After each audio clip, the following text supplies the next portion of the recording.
To deep right field, that ball is going, it is gone. Maris hitting his second homer of the day. And the Yankees' sixth homer. And there is the nostalgia setup, the Mel Allen voice, one of the greatest voices radio has ever heard, and one of the earliest radio voices that I came to love. And here I am, sitting in front of a microphone with a radio voice that millions love, now with another story that will be in my autobiography. And it's called My First Embalming, since we talked about The Undertaker, and here it is. I was now a late teenager, and I had gone to Europe, big trip to Europe. You know, hippie, beatnik trip to Europe, see the museums, blah, blah, blah. Came back on a ship. I come back from Europe, and I thought I had become a little off base. It was a little kind of teenage angst, little nuts. So I took a job in a mortuary at Queens General Hospital. I can remember it to this day. Red brick, big smokestack, looked like a crematorium.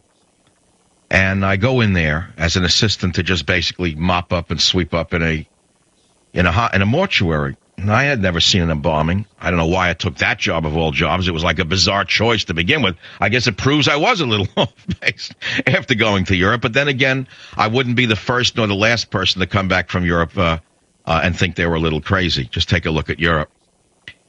So I go down into the thing, and the guy gives me an apron and a mop. And he says, just basically your job is to mop up the floor. And meanwhile, I'm watching the autopsies. This was this is really my first autopsy, not my first embalming. It's my first autopsy. So I watched the doctor. Now, here's a doctor with a medical degree. He was a medical examiner performing an autopsy. He has a cigar in his mouth, which I thought was weird and kind of disrespectful to the dead. The guy is chomping on a cigar. He cuts open a dead woman's head, like the top of her head, to pull back the skull cap and to remove the brains for, that's what an autopsy is you examine the organs. And I'll never forget it as long as I lived. She happened to have been an African-American lady and a large woman. And he was pulling and pulling and pulling, and the skull wouldn't pull off.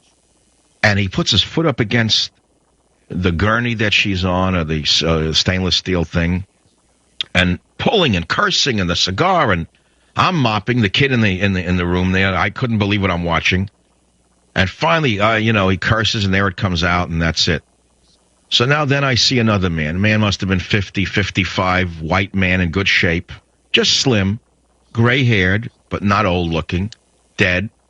And he was completely naked, as you would expect, on a slab. And the kid's mopping, and I look very carefully at the corpse.